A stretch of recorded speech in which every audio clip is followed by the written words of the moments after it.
نحمدہ ونصلی علی رسولہ الکریم اما بعد فاعوذ باللہ من الشیطان الرجیم بسم اللہ الرحمن الرحیم رب اشرح لی صدری ویسر لی امری واحلل عقدۃ من لسانی یفقہوا قولی۔ سورۃ الانعام آیت نمبر 158 خاتمہ سورت کی آیات ہیں۔ فرمایا هل ينظرون إلا أن تأتيهم الملائكة أو يأتي ربك أو يأتي بعض آيات ربك يوم يأتي بعض آيات ربك لا ينفع نفسا إيمانها لم تكن آمنت من قبل أو كسبت في إيمانها خيرا قل انتظروا إنا منتظرون۔ کیا آپ لوگ اس کے منتظر ہیں کہ ان کے سامنے فرشتے آ کھڑے ہوں، یا تمہارا رب خود آ جائے، یا تمہارے رب کی بعض واضح نشانیاں نظر آ جائیں؟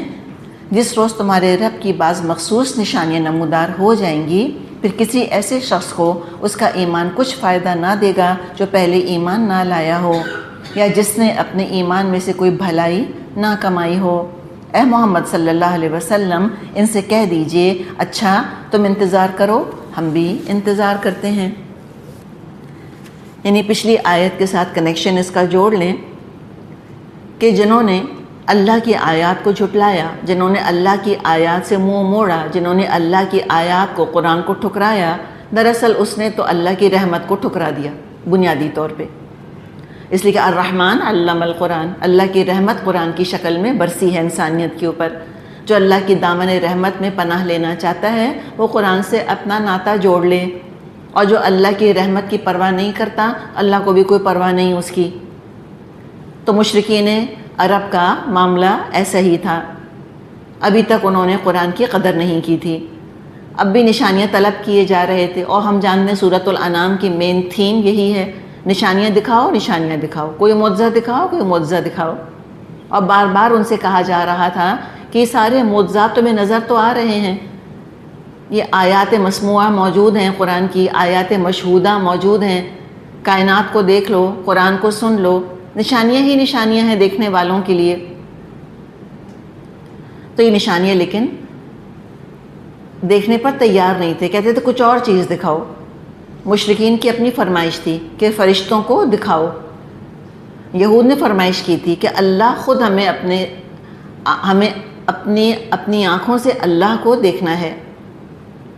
تو اللہ تعالیٰ نے فرما دیا یہاں پر کہ ٹھیک ہے، یہ انتظار کر رہے ہیں کہ فرشتے آ جائیں، یا یہ انتظار کر رہے ہیں کہ اللہ تعالیٰ کو خود یہ دیکھ لیں، تو یہ فرمائش پوری ہوگی، سب کی یہ فرمائش پوری ہوگی، جو کر رہے ہیں ان کی بھی، اور جو فرمائشیں نہیں کر رہے ان کو بھی دیکھیں گے، غیب کے پردے اڑ جائیں گے، سر کی آنکھوں سے حقائق کو دیکھ لیں گے۔ لیکن ایشو کیا ہے کہ یہ جو ایمان نہیں لا رہے ابھی، جب یہ غیب کا پردہ اٹھنے کے بعد ان حقائق کو دیکھیں گے جس کا قرآن بیان کر رہا ہے، یؤمنون بالغیب کے قائل نہیں ہیں، ان کو تو سر کی آنکھوں سے دیکھنا ہے، پھر تو دیکھیں گے، تو پھر تو کیسے ایمان نہیں لائیں گے؟ بالکل ایمان لائیں گے۔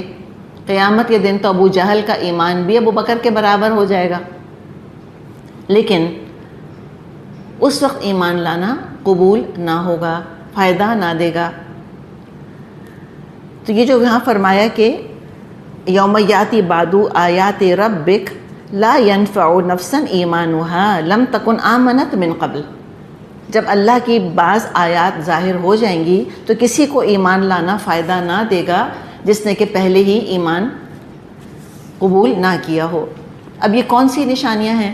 ان میں سے کچھ قیامت کی نشانیاں بتائی جاتی ہیں۔ ایک نشانی ہے سورج کا مغرب سے طلوع ہو جانا۔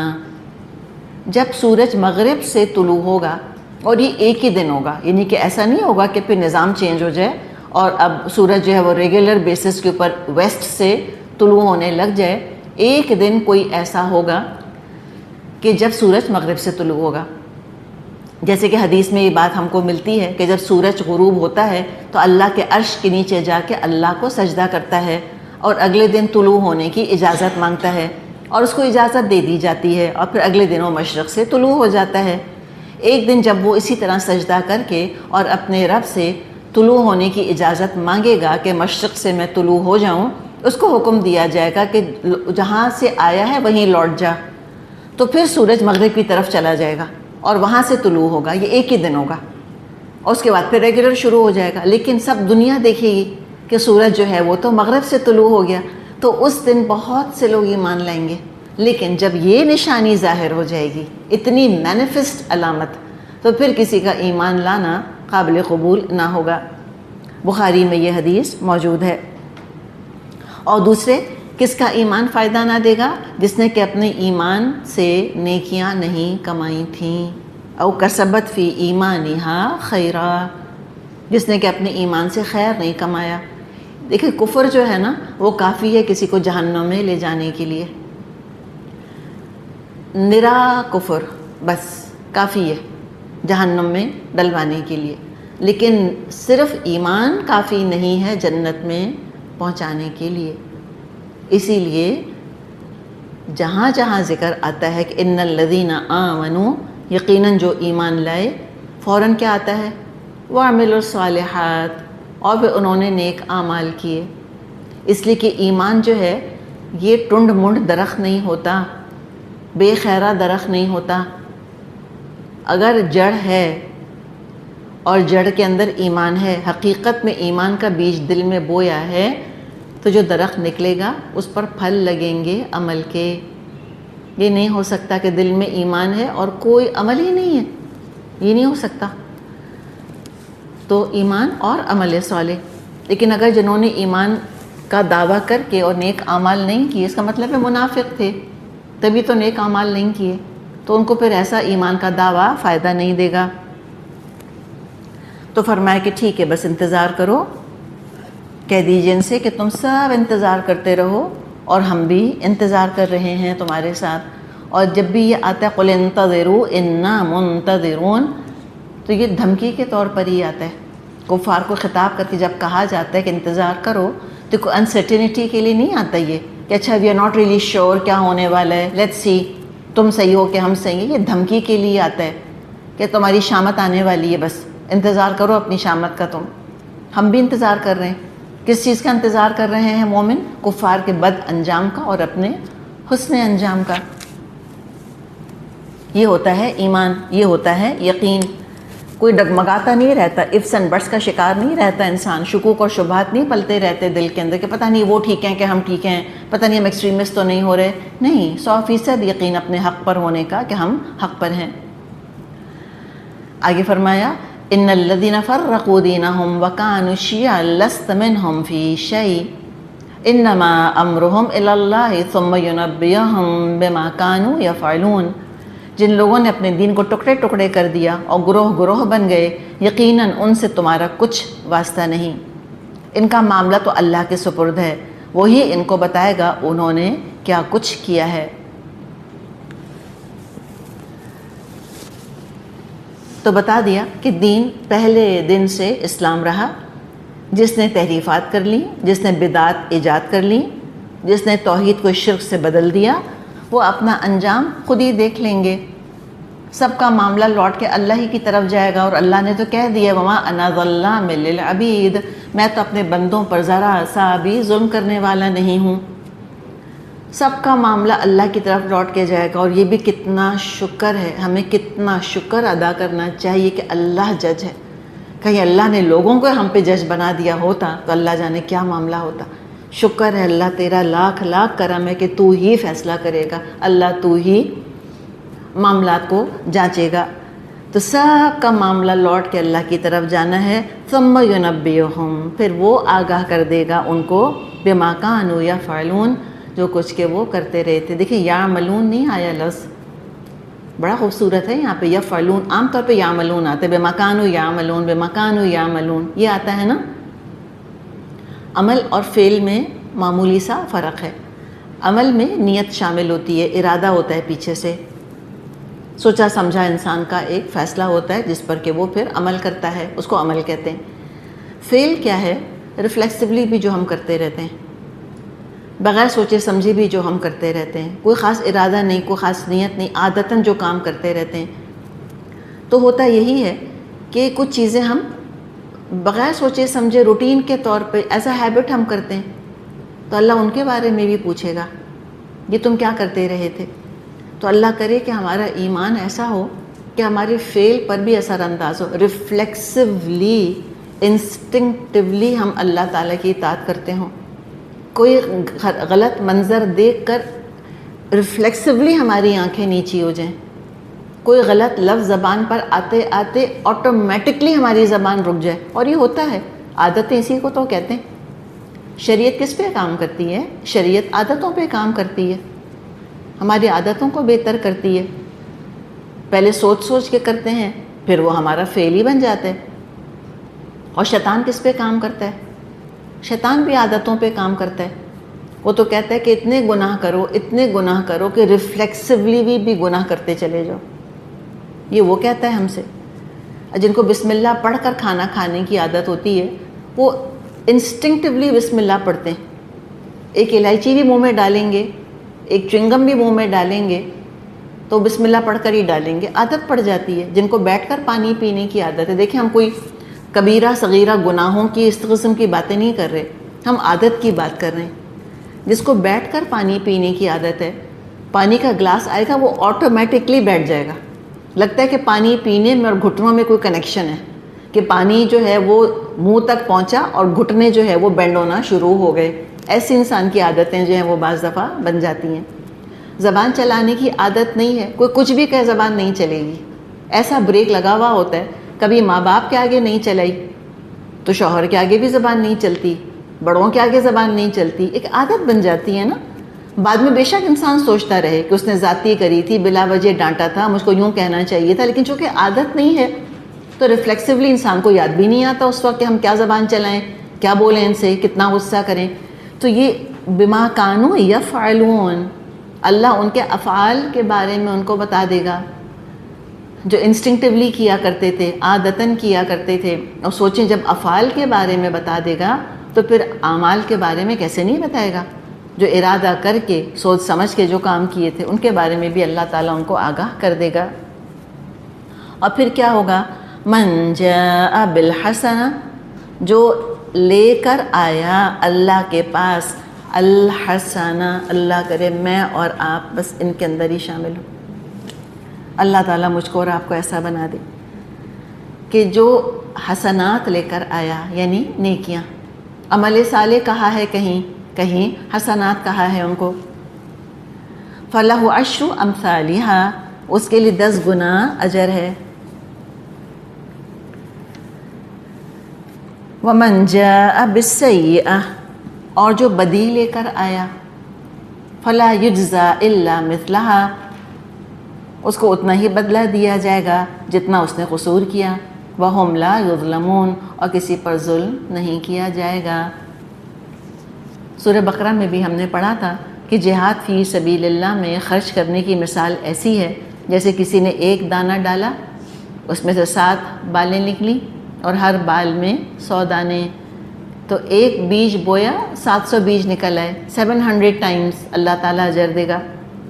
سورہ زمر میں ہم پڑھیں گے انما یوفی الصابرون اجرہم بغیر حساب, صبر کرنے والوں کو ان کا اجر بے حساب دیا جائے گا.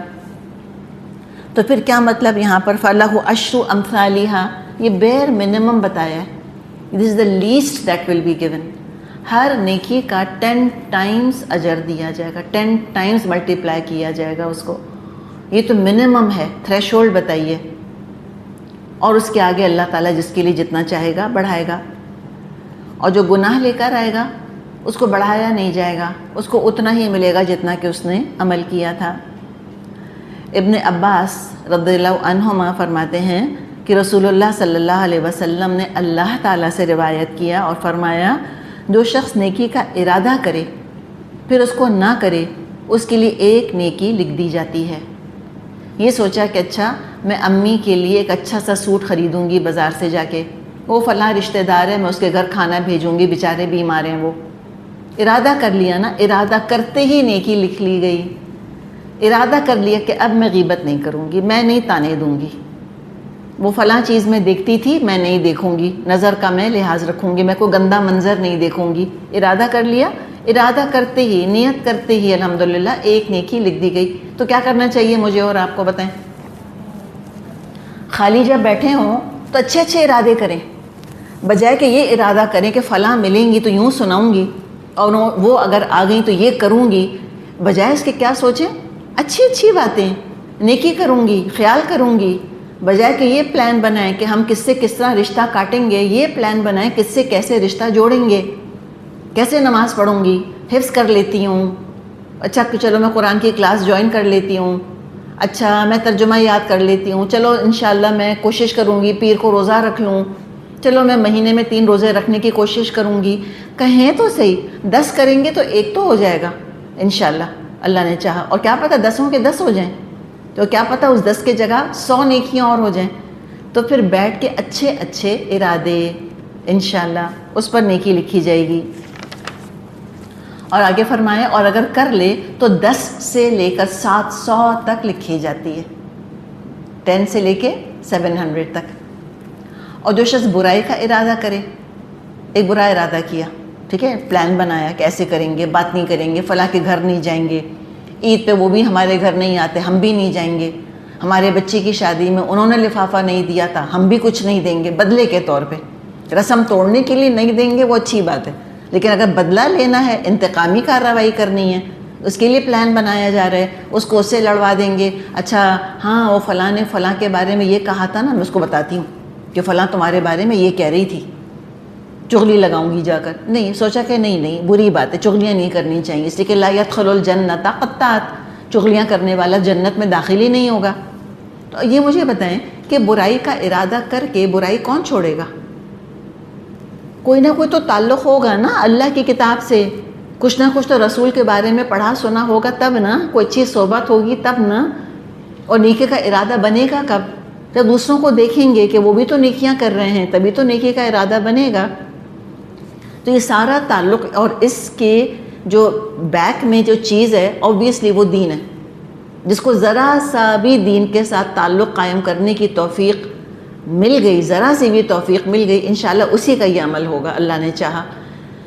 تو جو شخص برائی کا ارادہ کرے پھر اس کو نہ کرے، اس کے لیے ایک پوری نیکی لکھ دی جاتی ہے کہ ارادہ کیا تھا لیکن نہیں پورا کیا۔ بعض دفعہ دیکھیں کسی نے کوئی کال کری، کسی نے کوئی بات کری، انسان کا دل بڑا دکھ جاتا ہے نا، دل دکھتا ہے، ہم کہتے ہیں اب ہم فون نہیں کریں گے ان کو، لیکن اللہ تعالیٰ نے حق رکھا ہے تو کیا کریں گے؟ پھر ارادہ تو کیا تھا کہ ہم نہیں فون کریں گے، اب ہم بس زیادہ اچھی طرح بات نہیں کریں گے، بس ہم سلام علیک کریں گے، لیکن کہا کہ چلو چھوڑو جانے دو، ہم کہتے ہیں نا پنجابی میں مٹی پاؤ، دفع کرو، کہتے ہیں چلو میں ہی کر لیتی ہوں، کون سی بڑی بات ہے، کال کر لی۔ تو اللہ تعالیٰ نے کیا کیا پھر کہ وہ جو برائی کا ارادہ کیا تھا اور اس کو بدلا، اس کے بدلے ایک نیکی ملی، اور پھر جو نیکی کری اس کا اللہ تعالیٰ کتنا اجر دے گا، تو اس کی ایک نیکی لکھ لی جاتی ہے برائی کا ارادہ اگر چھوڑ دے۔ اور پھر کیا ہے، اگر برائی کا ارادہ کرے اور کر بھی ڈالے اللہ اس کے لیے ایک ہی برائی لکھتا ہے، یا اللہ عز و جل اس کو بھی مٹا دیتا ہے، کس سے؟ استغفار سے، یا ان الحسنات یذہبن السیئات، یقیناً نیکیاں برائیوں کو لے جاتی ہیں۔ اور آگے حدیث میں آتا ہے اور اللہ کے ہلاک نہیں ہوتا مگر جو سرے سے ہلاک ہونے ہی والا ہو، کو ارادہ ہی کر لے کہ مجھ کو نہیں کرنی نیکی، مجھے گناہ ہی کرنے ہیں، مجھے نہیں بات ماننی اللہ تعالیٰ کی، بس وہی ہلاک ہوگا، اس کے لیے ارادہ کرنا ہے۔ اور یہ صحیح مسلم میں بخاری دونوں میں حدیث موجود ہے۔ ابن کثیر نے رحمۃ اللہ علیہ نے بہت پیاری بات کہی ہے، وہ لکھتے ہیں کہ برائی نہ کرنے والا 3 طرح میں سے کسی ایک طرح کا ہوتا ہے۔ جو برائی نہیں کرتے نا وہ 3 طرح کے ہوتے ہیں جو برائی نہیں کرتے۔ کیسے ہوتے ہیں؟ جو برائی چھوڑنے والا یا برائی نہ کرنے والا، نمبر 1 کبھی وہ اس کو اللہ کی خاطر چھوڑتا ہے، اللہ کے لیے چھوڑتا ہے برائی، تو اس کی نیکی لکھی جاتی ہے۔ نمبر 2 برائی چھوڑنے والا کون ہے؟ غفلت اور بھول کی وجہ سے نہیں کی، بھول گیا، وہ گالی دینی تھی، گالی یاد ہی نہیں آئی اس وقت، ٹھیک ہے نا، تو اس پر نہ نیکی نہ گناہ، بھول ہی گیا غفلت کی وجہ سے، کیونکہ نہ نیت خیر کی تھی نہ نیت شر کی تھی۔ یہ 2 کیٹیگریز ہو گئیں۔ اور تیسری کیٹیگری گناہ نہ کرنے والی کی کیا ہے کہ اس نے پوری کوشش کری کہ میں چوری کروں گا، مثال کے طور پہ، بس اس کی نظر بچے اپنا بریف کیس، اپنا ہینڈ بیگ وہ چھوڑے اور میں اس کو سنیچ کروں. پوری کوشش، پوری تیاری، پوری ریہرسل، لیکن اس نے چھوڑا ہی نہیں. بریف کیس چھوڑا ہی نہیں، ہینڈ بیگ چھوڑا ہی نہیں، تو بس نہیں چلا، اس لیے گناہ نہیں کر سکا. تو وہ بس نہ چلنے کی وجہ سے گناہ نہیں کرتا، وہ اس شخص کی طرح ہے جس نے کہ گناہ کیا، اس کا گناہ لکھا جائے گا. پوری نیت تھی، وہ تو موقع نہیں ملا اس لیے نہیں کر سکا. اور یہاں اللہ تعالیٰ نے اطمینان دلا دیا کہ ولا وہم لا یظلمون، اور ان پر کوئی ظلم نہیں کیا جائے گا. تو دیکھیں اصل جو آپریٹو ورڈ ہے نا وہ جاء ہے. جاء بالحسنہ جاء بالسیئہ. اللہ تعالیٰ نے یہ نہیں کہا کہ جس نے بس کر لیا نیک کام. بعض دفعہ نیکی کرنا آسان ہے، اس کو سنبھالنا بہت مشکل. اور نیکی ضائع کرنے میں سب سے بڑا فیکٹر زبان ہے. غیبت، طنز، طعنہ، اس کی وجہ سے ہماری نیکیاں کسی اور کے اعمال نامے میں ٹرانسفر ہو جاتی. نیکی ہم نے کری، 27ویں شب کو ہم جاگے، قیامت کے دن پتہ چلا وہ تو پڑوسن کے اعمال نامے سے نکلی، وہ تو میٹ کے اعمال نامے سے نکلی، وہ تو بہو کے ساس کے اعمال نامے سے نکل رہی ہے. وہ حج یا وہ عمرہ یا وہ قرآن کا ختم کرنا یا وہ قرآن کا کورس کرنا. تو نیکی کرنا ایک کام ہے اور نیکی سنبھالنا دوسرا. پیسے کی طرح پیسہ کمانا ایک مرحلہ اور پیسہ سنبھالنا دوسرا مرحلہ. بلکہ بعض دفعہ لوگوں کو پیسہ سنبھالنا زیادہ مشکل لگتا ہے. غبن نہ ہو جائے، کوئی فراڈ نہ کر لے، کہیں غلط جگہ انویسٹ نہ کر دیں، وہ پیسہ چوری نہ ہو جائے، وہ ڈی ویلیو نہ ہو جائے، انفلیشن نہ کھا جائے پیسے کو. 10 مسئلے ہیں کہ نہیں یہ پیسے والوں کے ساتھ. ان کے دل سے پوچھیں پیسہ سنبھالنا کتنی بڑی مصیبت ہے، کتنی بڑی ذمہ داری ہے. تو بالکل معاملہ نیکیوں کا یہی ہے کہ نیکی کر لینا تو چلو انسان کر بھی جاتا ہے، اللہ ہم سے نیکی کروائے. اور اس سے بڑھ کے دعا کریں کہ اللہ تعالیٰ مجھے نیکیاں سنبھالنے کی توفیق عطا فرما، میں نیکیوں کی حفاظت کر سکوں. تو وہ لے کر آنا اللہ کے پاس کہ ہمارے ہی اعمال نامے سے ہماری نمازیں، ہمارے روزے، ہمارا قرآن کا پڑھنا، ہمارا صدقہ، خیرات، زکوٰۃ، حج، عمرہ، سب ہمارے ہی اعمال نامے سے نکلے. اور مجھے بتائیں کہ ہم نیکیاں کس کے حوالے کرتے ہیں؟ دوستوں کے، محبت کرنے والوں کے؟ نہیں. کس کے حوالے کرتے ہیں؟ جو ہمیں اچھے نہیں لگتے انہی کے حوالے کر رہے ہوتے ہیں. تو کرے کوئی اور نکلے کسی اور کے پاس سے. اللہ تعالیٰ ہمیں اس چیز سے بچائے. تو نیکیوں کو سنبھالنا ہے انشاءاللہ تعالیٰ. اور پھر دوسری کیا بات آئی؟ من جاء بالسیئہ، گناہ کر لیا. اور گناہ تو انسان ہونے کے ناطے کبھی نہ کبھی ہوگا، کہیں نہ کہیں پاؤں پھسلے گا. وہ اتنا بڑا ایشو نہیں ہے. اصل ایشو کیا ہے کہ اعمال نامے سے بھی گناہ نکل آئے. جب استغفار کا دروازہ کھلا تھا تو توبہ کیوں نہیں کری؟ ہر گناہ کے پیچھے ایک نیکی کیوں نہ لگا دی؟ کیوں لے کر آئے؟ جیسے کہ حدیث میں پڑھا تھا نا کہ اللہ کے ہاں ہلاک نہیں ہوتا مگر جو سرے سے ہلاک ہونے ہی والا ہے، جس نے ارادہ ہی کر لیا ہے کہ مجھ کو جہنم ہی میں جانا ہے. آئی ڈونٹ کیئر، اگر اللہ ڈالتا ہے جہنم میں ڈال دے. اول تو لوگ مانتے نہیں اللہ کو مانتے ہیں تو جہنم کو نہیں مانتے. تو کہتے ہیں ٹھیک ہے دیکھا جائے گا. اور بعض دونوں کو مانتے ہیں، لیکن اللہ جانے کیا شیطان ان پر آ جاتا ہے. کہتے ہیں ٹھیک ہے چلے جائیں گے جہنم میں. ایک خاتون نے خود کہا، انہوں نے کہا کہ ٹھیک ہے چلے جائیں گے نا جہنم میں، تو کیا ہوا تھوڑی دیر کے لیے. اللہ تعالیٰ مجھ کو اور آپ کو اپنی پناہ میں رکھے. تو جس نے ہلاک ہونے کا ارادہ ہی کر لیا ہے بس وہی ہلاک ہوگا. ورنہ اللہ کی رحمت کا دامن اتنا وسیع، اور اس کے باوجود اگر کوئی جہنم میں جاتا ہے تو قصور کس کا ہوگا؟ اللہ کا تو کوئی قصور نہیں اس کے اندر. اللہ کی طرف سے ظلم نہیں ہوگا، خود اپنے اوپر ظلم کرنے والے ہوں گے. آگے فرمایا قل، اے نبی صلی اللہ علیہ وسلم فرما دیجئے، اننی ہدانی ربی الی صراط مستقیم. اے محمد صلی اللہ علیہ وسلم کہیے میرے رب نے بالیقین مجھے سیدھا راستہ دکھا دیا ہے. اننی میں زور دیکھیں، ہدانی ربی، بے شک مجھ کو ہدایت دی مجھ کو میرے رب نے الی صراط مستقیم، درست راستے کی طرف.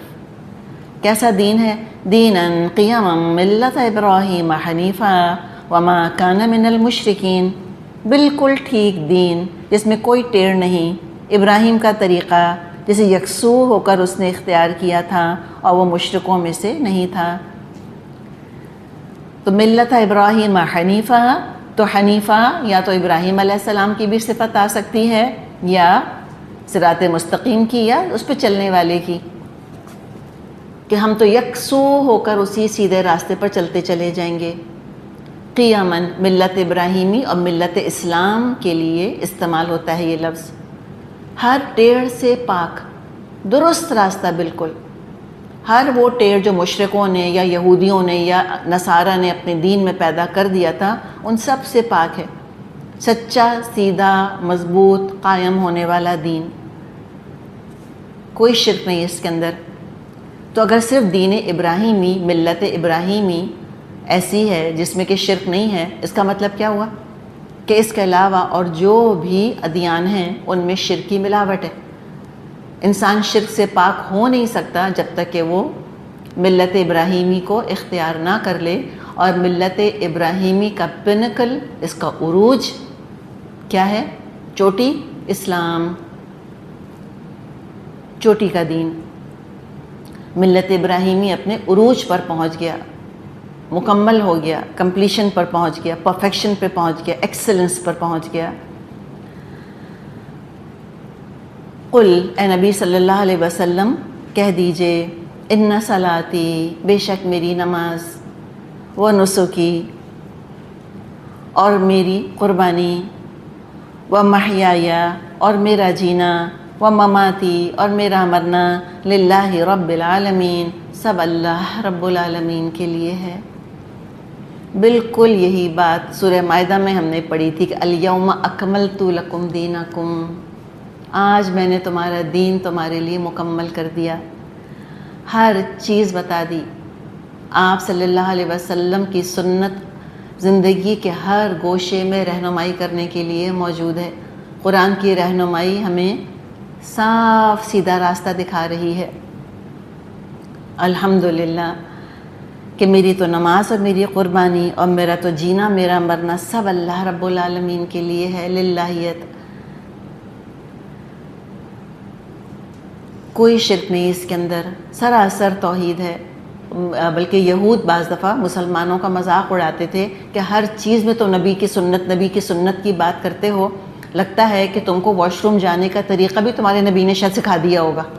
ایک طنز میں کہتے تھے نا کہ بیت الخلاء کے بھی لگتا ہے آداب تم کو تمہارے نبی نے سکھا دیے۔ تو مسلمانوں نے کہا ہاں آف کورس، ایگزیکٹلی، یہ بھی سکھا دیا ہمارے نبی نے کہ ہم کس طرح اپنے جسم کو گندگی سے پاک کریں گے، یہ طریقہ بھی سکھا دیا۔ ہمیں معلوم ہے نا کہ ہمیں واش روم جاتے ہوئے کون سا قدم اندر رکھنا ہے، لیفٹ۔ دیکھیے یہ ہماری پہلے یہ عادت بنے گی، پھر ہمارا فعل بن جائے گی۔ ہم سیدھا پاؤں واش روم میں رکھ ہی نہیں سکیں گے۔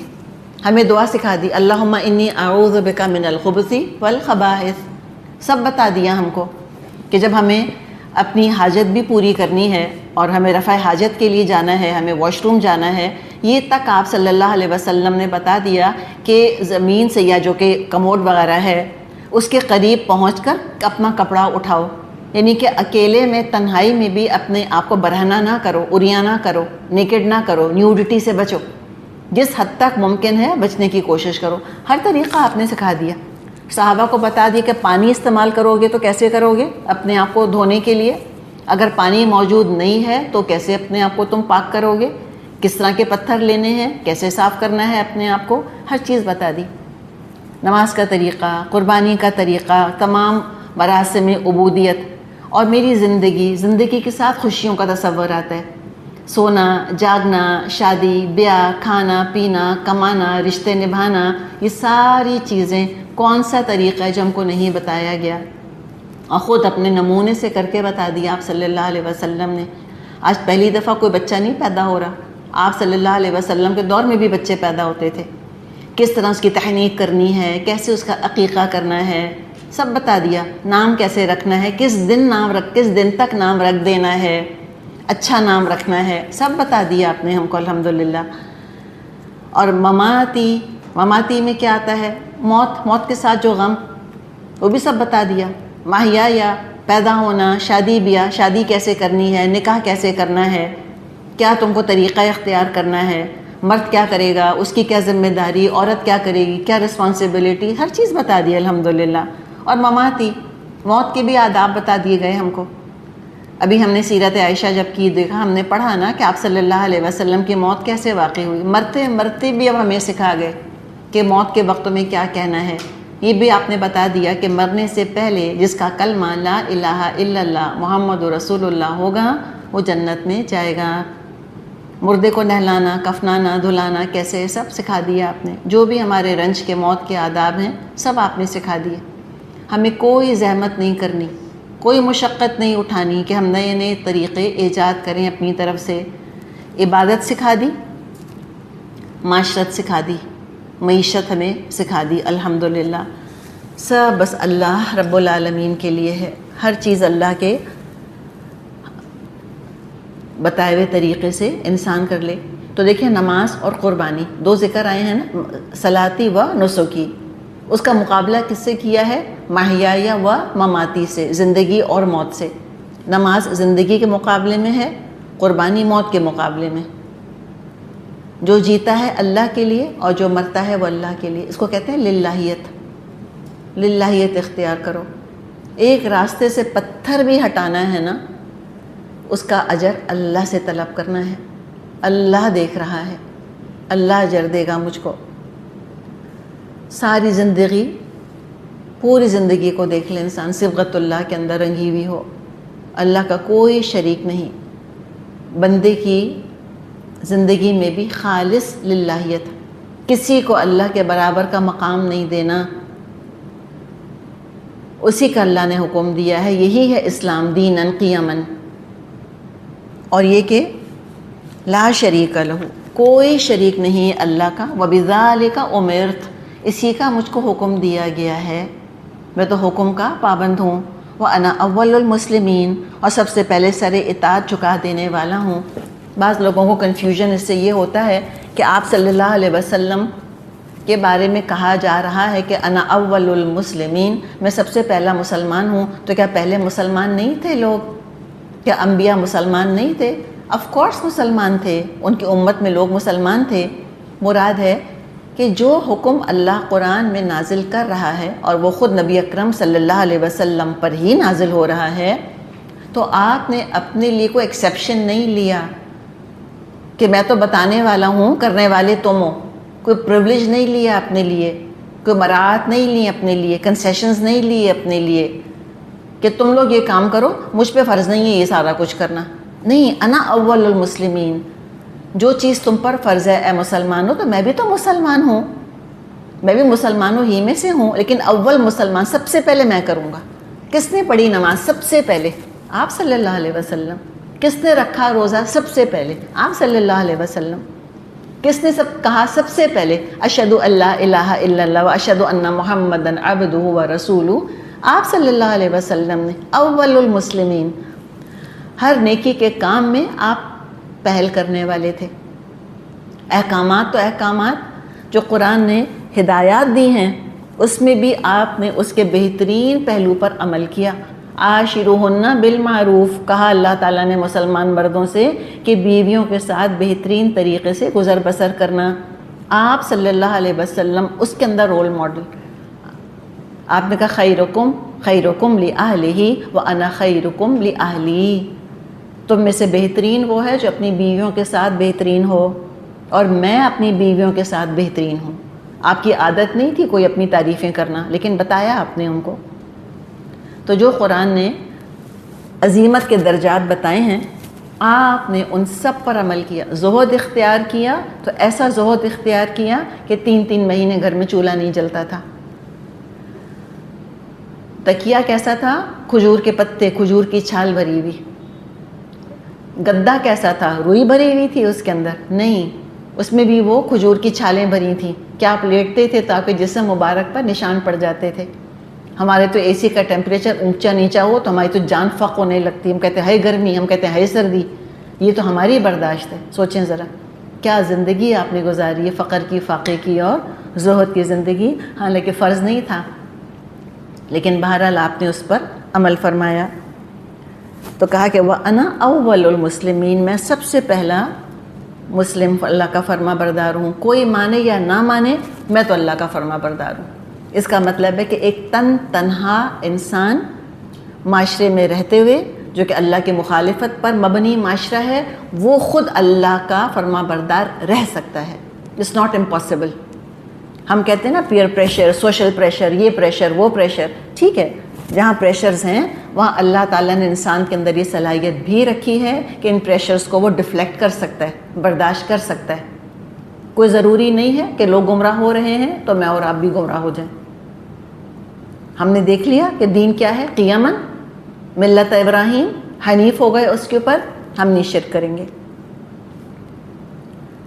تو یہ نسک کا جو لفظ یہاں پر آیا ہے یہ عبادت کے طریقوں کے لیے آتا ہے. حج، قربانی، ذبح، ان کے معنوں میں زیادہ تر استعمال کیا جاتا ہے. آج کل ہم کہتے ہیں مناسک حج. مناسک حج یعنی حج کے طور طریقے، مراد عبادت کے طریقے. وہ سب کس کے لیے ہیں؟ اللہ کے لیے ہیں. اب یہ بتائیں عبادت کے طریقوں میں اگر کوئی کمی بیشی کرتا ہے تو للہیت رہی اس کے اندر؟ اگر موت کے موقع پہ ہندوؤں کی کوئی رسومات کوئی لے لیتا ہے تو مماتی کے اندر للہیت بچی؟ نہیں بچی، نہیں رہے گی. تو اپنے دین کو خالص رکھنا یہ میری اور آپ کی ذمہ داری ہے. یاد رکھیں تزکیے کا ذریعہ ہمارا دین ہے. اگر دین کے اندر ہم میں سے کسی نے ملاوٹ کری اور اس ملاوٹ کرنے والے طریقے پر، اس ملاوٹ زدہ طریقے پر آگے لوگ چلتے رہے، وہ بھی بیمار ہو جائیں گے، ان کا دین بھی بیمار ہوگا، ان کا ایمان بھی بیمار ہوگا. اور پھر سارا قصور کس کے سر پر آنا ہے؟ شروع کرنے والے کے سر پہ. اسی لیے بدعات کو سختی سے روکا گیا ہے اسلام میں. دین کی پاکیزگی متاثر ہو جاتی ہے. قل، اے نبی صلی اللہ علیہ وسلم کہیے، اغیر اللہ ابغی ربا، کہو کیا میں اللہ کے سوا کوئی اور رب تلاش کروں؟ ہم کہیں گے نہیں، ہم تو کوئی کسی اور رب کو سجدہ نہیں کرتے.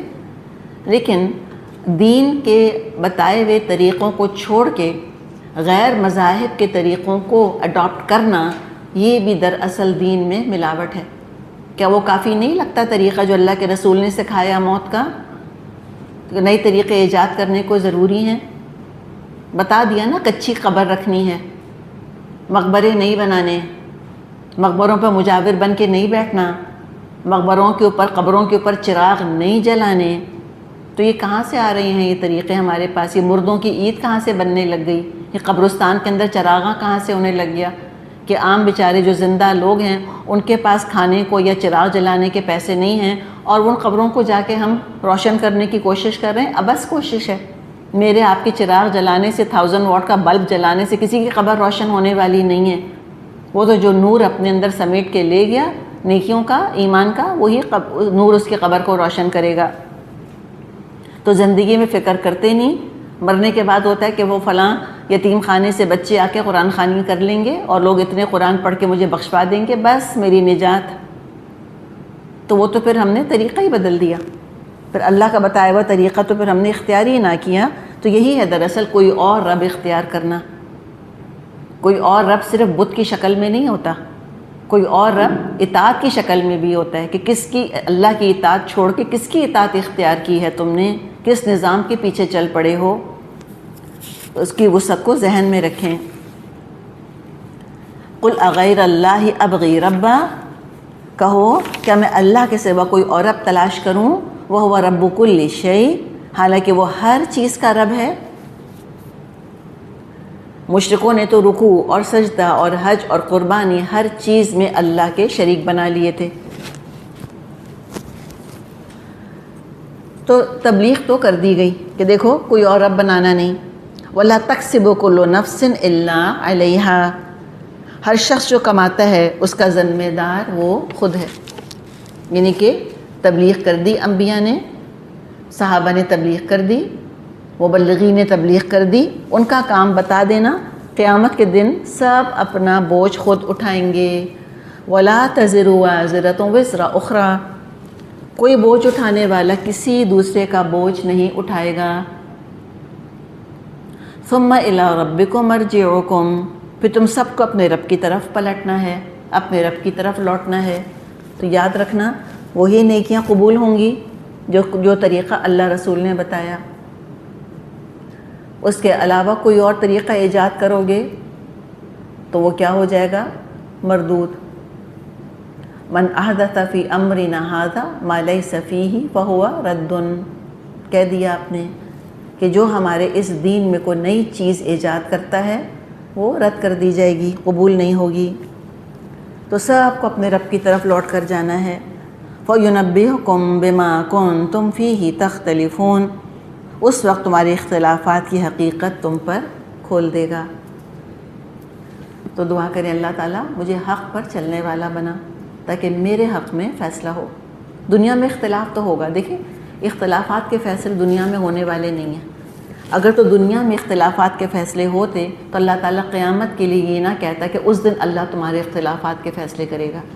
دنیا میں تو لوگ رہیں گے الگ الگ راستوں پہ، الگ الگ طریقوں پر جمے رہیں گے، ڈٹے رہیں گے، اسی سے اپنی وفاداریاں رکھیں گے۔ کام کیا ہے؟ دعا، اللہ تعالیٰ مجھے حق پر چلا دے۔ اللہم ارنا الحق حقا وارزقنا اتباعہ وارنا الباطل باطلا وارزقنا اجتنابہ۔ دعا کریں اللہم ارنی حقیقت الاشیاء کما ہی، اللہ مجھ کو چیزوں کی حقیقت دکھا دے جیسی کہ وہ ہیں۔ اللہ مجھے حق پر چلا دے، اور حق بیان کرنا، دوسروں تک پہنچانے کی کوشش کرتے رہنا، اور اپنی غلطی کو مان لینا کہ ہاں یہ طریقہ صحیح نہیں ہے، یہ تو اللہ کے رسول کا طریقہ نہیں تھا، ہم اس کو چھوڑ دیتے ہیں۔ یہ آپ نے کبھی پیروں کی نیاز نہیں کری تھی، آپ صلی اللہ علیہ وسلم نے، آپ صلی اللہ علیہ وسلم نے کسی خاص دن سبیلیں نہیں لگائیں تھیں، آپ نے کسی خاص دن اس طرح سے نیازیں نہیں بانٹی تھیں۔ ہم صدقہ ضرور کریں گے، ہم غریبوں کو ضرور کھلائیں گے، کھانا کھلانا بہت نیکی کا کام ہے، لیکن دن مقرر کر کے، کوئی عرس کا دن، کوئی کسی بزرگ کا دن، کسی خاص واقعے کا دن، اس کو ہم مقرر مخصوص کر کے ہم یہ کام نہیں کریں گے۔ تو اللہ کرے ہم سیدھے راستے پہ چلتے رہیں، اور اگر نہیں ہے تو اللہ ہمیں لے آئے۔ وَهُوَ الَّذِي جَعَلَكُمْ خَلَائِفَ الْأَرْضِ، وہی تو ہے جس نے تم کو زمین میں خلیفہ بنایا۔ خلائف خلیفہ کی جمع ہے، یعنی خلیفہ تو ایک بنایا ہے ہی اللہ نے، ایک طرح سے دنیا کا کاروبار انسان کے حوالے کیا ہے کہ ہم اس دنیا کی دیکھ بھال کریں، اور خلائف کا مطلب ہوتا ہے پیچھے آنے والے ڈسینڈنٹس، کہ اللہ تعالیٰ ایک نسل کے بعد دوسری، اور دوسری کے بعد تیسری، اور تیسری کے بعد چوتھی نسل لے کر آتا ہے۔ خلف میں، خلف کا مطلب ہوتا ہے پیچھے، ڈسینڈنٹس، نسل در نسل در نسل، descendants after descendants after descendants ہم آتے چلے جاتے ہیں۔ اللہ تعالیٰ چاہتا تو سارے انسانوں کو اکٹھا بھیج دیتا دنیا میں، لیکن ہمیں کیسے بھیجا ہے اس نے؟ خلائف کے طور پر، ون آفٹر دی ادر۔ ہم بھی کسی کے خلیفہ ہیں، کسی کے بعد ہم آئے ہیں، اور کوئی ہمارا خلیفہ ہوگا، ہم چلے جائیں گے، کوئی اور اس کو دنیا کے دھندے سنبھال لے گا آ کر۔ وَهُوَ الَّذِي جَعَلَكُمْ خَلَائِفَ الْأَرْضِ، وہی ہے جس نے تم کو زمین کا خلیفہ بنایا۔ وَرَفَعَ بَعْضَكُمْ فَوْقَ بَعْضٍ دَرَجَاتٍ، اور تم میں سے بعض کو بعض کے مقابلے میں زیادہ بلند درجے دیے ہیں کہ نہیں؟ یا دنیا کی فلیٹ ہے کوئی آرگنائزیشن، سب ایک جیسے نہیں ہیں، دو زیبرا بھی ایک جیسے نہیں ہیں، ٹھیک ہے؟ جانوروں کے مزاج بھی ڈیفرنٹ ہیں، بعض ڈوسائل ہوتے ہیں، بعض تھوڑے شرارت والے ہوتے ہیں، بعض اٹکھیلیاں کرنے والے گھوڑے ہوتے ہیں، بعض سیدھے سادے سے گھوڑے ہوتے ہیں۔ طبیعتوں کا فرق ہے، شکلوں کا فرق ہے، پیسے کا فرق ہے، ذہانت کا فرق ہے، اللہ تعالیٰ نے ہر چیز کا فرق رکھا ہے۔ اللہ نے یکسانیت نہیں رکھی، رنگا رنگی ہے، منوٹنی نہیں ہے۔ اللہ تعالیٰ نے کسی کو کسی پر فوقیت دی ہے ایک طرح سے، اور کسی کو کسی کے اوپر دی ہے۔ اس کو کیا کہیں گے ہم؟ تقسیم کس کی ہے؟ یہ تقدیر کی، یہ تقدیر ہے۔ رفع بعضکم فوق بعض درجات، اللہ نے بعض کو بلند درجے دے دیے، کسی کو نبی بنا دیا۔ میں اور آپ زندگی بھر سجدے میں پڑے رہیں، ہم نبی نہیں بن سکتے۔ And of the story. کیوں بنایا اللہ نے محمد کو رسول؟ کیوں نہ بنایا ابو بکر کو، جبکہ پرسنالٹیز اتنی سملر، اتنی ملتی جلتی تھیں؟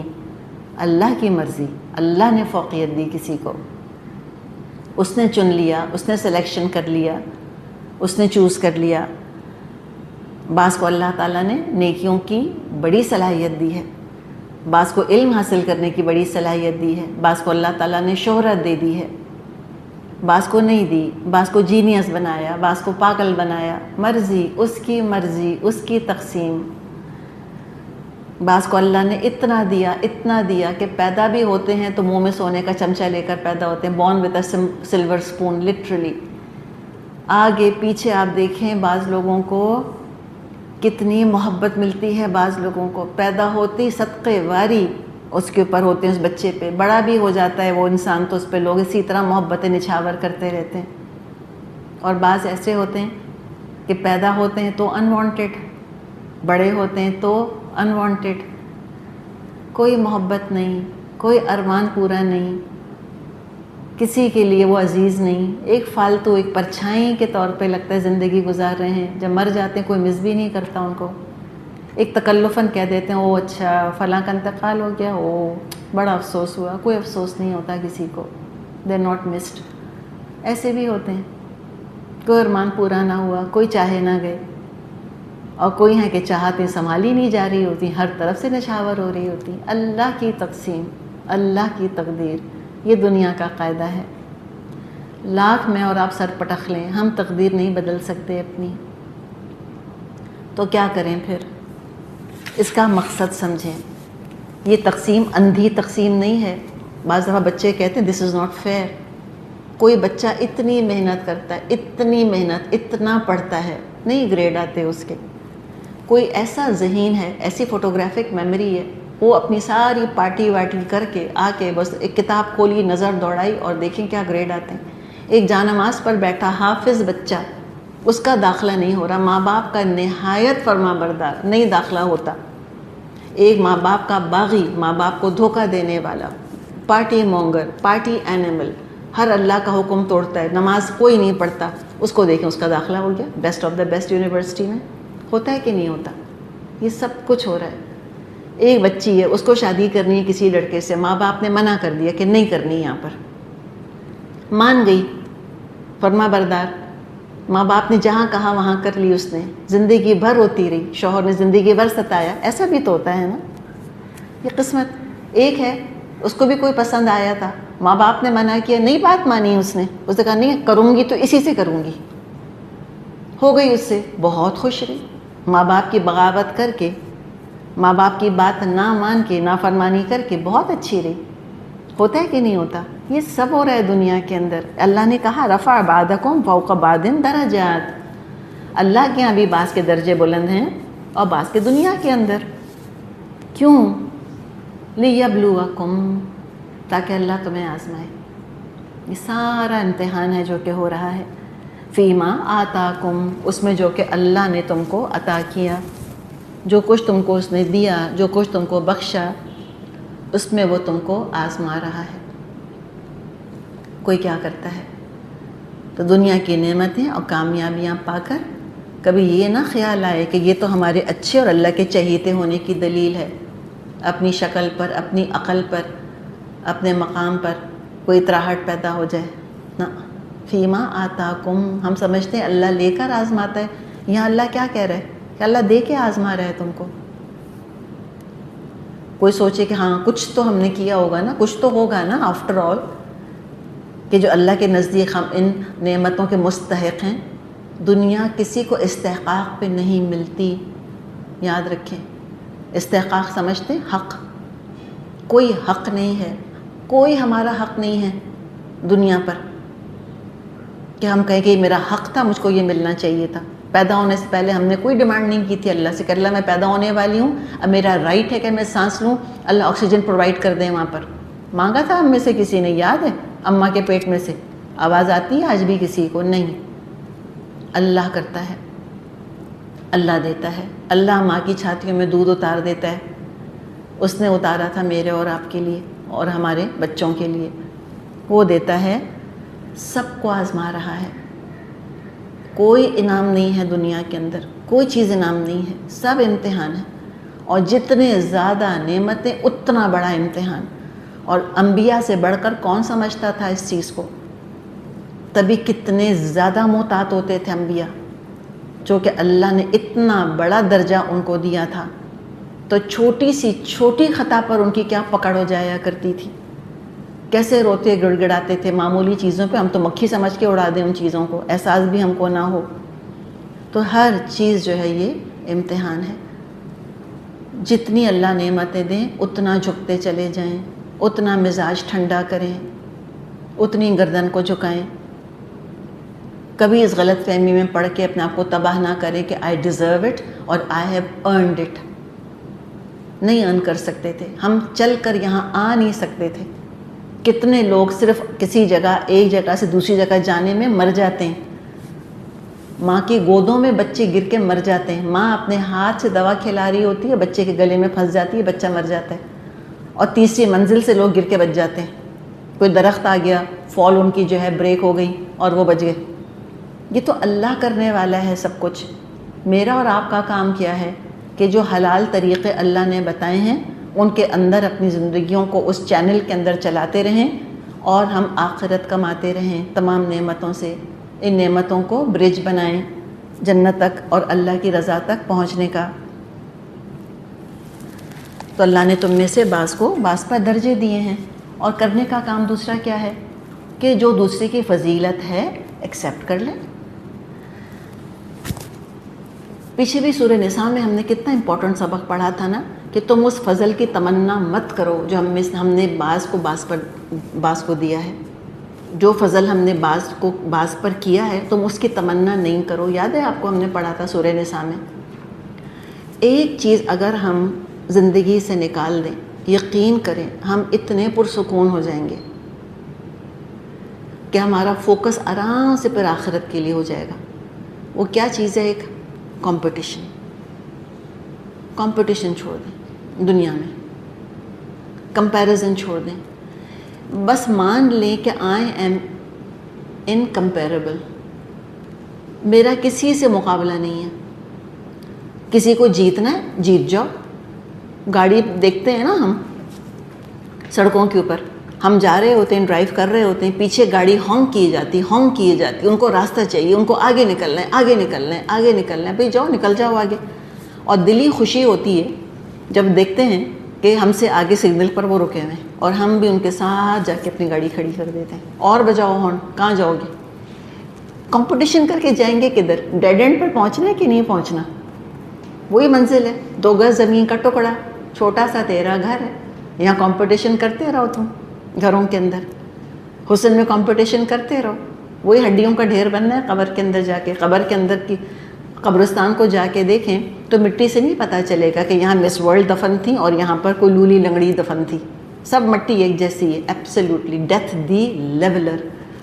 ہر چیز جب لیول ہو جانی ہے تو کیا کمپٹیشن ہے مجھے بتائیں؟ اب مرے جاتے ہیں اس کے پیچھے ہم، آخرت کو بھولے جاتے ہیں اس کے پیچھے ہم، اسی کمپٹیشن میں. ساری مصیبت ان کی یہی تھی یہود کی. آپ صلی اللہ علیہ وسلم سے کمپیریزن میں، کمپٹیشن میں اپنی آخرت برباد کر بیٹھے. اس لیے کہ کمپٹیشن اور کمپیریزن سے حسد، احساس کمتری، احساس محرومی، ذہنی بیماریاں، انگزائٹی، یہ سب چیزیں پیدا ہوتی ہیں. دین کے اندر بھی اللہ کی نظر میں کوشش کریں بلند ہونے کی. کون کتنا مشہور ہو رہا ہے اللہ کے واسطے چھوڑ دیں. اور میں آپ کو مشورہ دوں گی کہ دیندار لوگوں کی سائٹس پر جا کر لائکس اور ڈس لائکس دینا چھوڑ دیں. یہ اس سے دیندار لوگ فتنے میں پڑ رہے ہیں. اسکالرس کے لیے فتنہ بن رہی ہے یہ چیز. کون کتنا بڑا اسکالر. یہ جو کمپٹیشن ہے نا یہ صرف دنیا میں نہیں ہے، یہ جو دین کا معاملہ ہے اس میں بھی کمپٹیشن شروع ہو جاتا ہے. اللہ کی نظر میں نہیں، جنت کے اعلیٰ درجوں کے لیے نہیں، دنیا میں لوگوں کی نظروں میں کون کتنا بڑا عالم ہے. اور ہم کس کو بہت بڑا عالم کہتے ہیں؟ جتنی بڑی فالوئنگ ہم کہتے ہیں وہ بہت بڑا عالم ہے. جو جتنا مشہور ہم کہتے ہیں وہ بہت بڑا عالم ہے. ہمیں کیا پتہ؟ سب کو اللہ آزما رہا ہے. اور یہ نفس کی آزمائش بہت سخت ہے. جیسے کہ آتا ہے نا کہ جس کی طرف انگلیاں اٹھنے لگ جائیں، جو اتنا مشہور ہو جائے کہ لوگ پوائنٹ آؤٹ کر کے اور آنکھوں سے اشارے کریں کہ لک ایٹ دیٹ، یہ کون جا رہا ہے، تو اس میں آتا ہے کہ وہ الٹی چھری سے ذبح کر دیا گیا. اتنا بڑا فتنہ ہے شہرت. اللہ کے دین کی شہرت ہو، ذاتوں کی شہرت نہیں مانگے. اللہ سے پناہ مانگے کہ اللہ تعالیٰ مجھ کو شہرت کے فتنے سے بچا لے. تو اللہ تعالیٰ نے بعض کو بعض پہ درجے دیے ہیں آزمانے کے لیے. تو چھوڑ دیں، خود ہی ہٹ جائیں. کسی کو جیتنا ہے کہنا تم جیت جاؤ، آگے نکلنا ہے تم آگے نکل جاؤ، ہم راستہ دے رہے ہیں تم کو، جاؤ۔ پھر دیکھیں وہی سگنل کی مثال جو دی تھی نا، سب اکٹھے قبر میں پڑے ہوں گے قیامت سے پہلے، کوئی اس سے آگے نکل کے تو جاتا نہیں، کہاں جائیں گے؟ تو کمپٹیشن چھوڑ دیں، کمپیریزن چھوڑ دیں، اپنا بھی، اپنی اولاد کا بھی، اپنے اسپاؤسز کا بھی، سب کا چھوڑ دیں۔ اس کے بچے کتنے گریڈز ہیں، میرے بچے کے تو نہیں آئے، مرے جاتے ہیں اس کے پیچھے ہم۔ تقدیر میں جو لکھ دیا ہے، نہ کم نہ زیادہ، کچھ نہیں ملنا۔ ہاں دعا کریں، دعا تقدیر بھی بدل دیتی ہے۔ تو یہ تو اللہ تعالیٰ نے فکس کر دیا ہے یہاں پر، کیا چیز فکس نہیں کری اس کی فکر ہی نہیں ہے۔ جو خود کمانا ہے، جہاں کمپٹیشن کرنا ہے، جس کے لیے اللہ کہتا ہے فَلْيَتَنَافَسِ الْمُتَنَافِسُونَ، جس کے لیے اللہ کہتا ہے سارعوا الی مغفرۃ من ربکم وجنۃ ارضھا کارض السماء والارض، جس کے لیے اللہ کہتا ہے فاستبقوا، مقابلہ کرو، دوڑو، سبقت کرو، کس کی طرف؟ الخیرات، نیکیوں میں۔ اس میں کہتے ہیں ہاں بس جیسی اوندھی سیدھی عبادت ہو گئی سو ہو گئی۔ تو یہ کتنی حسین حدیث ہے کہ دنیا میں اس کو دیکھو جو تم سے نیچے ہے، اور دین کے معاملے میں اس کو دیکھو جو تم سے آگے ہے۔ اور دین یہ نمبر گیم نہیں ہے، اٹس ناٹ اباؤٹ نمبرز۔ دین خلوص، نیت، تقوی، اللہ کے ساتھ تعلق کیسا رکھا ہوا ہے، وہ ہے دراصل سارے کا سارا دین۔ تنہائی میں جب نماز پڑھ رہے ہوتے ہو، دل کی کیفیت کو دیکھو۔ جب خود اکیلے میں قرآن کھول کے بیٹھتے ہو تو دل کی کیفیت کو دیکھو، کبھی 2 آنسو ٹپکے آنکھوں سے، کبھی افسوس ہوا اپنے حال کے اوپر، کبھی شرمندہ ہوئے تم اپنے رب کے سامنے کہ اللہ یہ تیری نعمت ہے اور یہ میرا حال، اللہ یہ تیری دین اور یہ میری عبادت۔ کھانا پکانے میں 6 گھنٹے لگا دیں گے اور 6 منٹ نماز جو ہے وہ بھاری ہو جاتی ہے، گھر والوں کے لیے بھاری ہو جاتی ہے کہ کتنی نماز پڑھو گی، نماز ہی پڑھتی رہو گی کیا؟ یہ ہے دراصل تو سارا کمپٹیشن کا میدان آخرت کے لیے۔ وہ خود کمانی ہے، وہ تقدیر میں نہیں لکھی ہوئی آخرت، وہ خود ہمیں اپنے جنت کے درجے حاصل کرنے ہیں، اس کے لیے محنت کرنی ہے۔ تو دنیا میں تو آزمائش ہی آزمائش ہے۔ اللہ ہم سمجھتے ہیں غریبوں کی آزمائش ہے، اصل تو آزمائش ہے جن کے پاس نعمتیں ہیں، نعمتوں والوں کی آزمائش ہے۔ اور سب سے زیادہ جو فیل ہوئے ہیں تھرو آؤٹ ہسٹری، وہ نعمتوں والے فیل ہوئے ہیں۔ غریب تو ایمان لے آیا کرتے تھے انبیاء کے اوپر، زیادہ تر پیسے والے نہیں ایمان لاتے تھے۔ مترفین کہا ہے جس کو، ملا کہا ہے جس کو اللہ تعالیٰ نے، ملا القوم، قوم کے سردار، مترفین، پیسے والے لوگ، عیش کرنے والے لوگ۔ تو لہٰذا اللہ تو آزماتا ہے تم کو، دیکھ رہا ہے اللہ، میں نے اس کو یہ نعمت دی ہے، یہ کہاں لگ رہی ہے نعمت، میں نے یہ اتنی حسین آواز دی ہے، کہاں لگ رہی ہے یہ آواز، اتنی حسین شکل دی ہے، کیا کام لیا جا رہا ہے؟ کیا لوگوں کو فتنے میں ڈالا جا رہا ہے اس حسن سے؟ کیا یوسف علیہ السلام کی طرح اس حسن کو استعمال کر کے لوگوں کو دین کی طرف لایا جا رہا ہے؟ یہ بادشاہت دی میں نے، دیکھتا ہوں فرعون کی طرح لوگوں کے اوپر ظلم کر رہے ہو، یا سلیمان علیہ السلام کی طرح اس بادشاہت کو استعمال کر کے اور عدل اور انصاف کا دور دورہ ہو رہا ہے۔ سب اللہ آزما رہا ہے۔ ان ربک سریع العقاب، بے شک تمہارا رب سزا دینے میں بہت تیز ہے، سزا دینے میں دیر نہیں کرتا۔ مت خود کو سزا کے لیے پیش کرو نعمتوں کا غلط استعمال کر کے، خود کو ڈیزرونگ سمجھ کے۔ ان ربک سریع العقاب، اللہ بہت تیز ہے عقاب میں، سزا میں۔ وَإِنَّهُ لَغَفُورٌ رَحِيمٌ، اور وہی بہت درگزر کرنے والا اور رحم فرمانے والا ہے۔ اللہ کے رحم، اللہ کی مغفرت کے مستحق بننے کی کوشش کرو۔ تو اب دیکھیں کہ سورت کا آغاز کیسے ہوا تھا، حمد سے، الحمدللہ سے آغاز ہوا تھا، اور اختتام کس پر ہو رہا ہے؟ رحم کے اوپر۔ حمد اور رحم ملتے جلتے ہیں کہ نہیں؟ روٹ ورڈ دیکھیں ذرا، را ہا میم، رحم اور حمد، ہا میم دال، تو کون سے ورڈز، کون سے لیٹرز کامن ہیں؟ ہا میم دونوں میں کامن ہے نا، صرف را اور دال کا فرق ہے، وہ بھی ملتے جلتے ہیں شکل کے اندر۔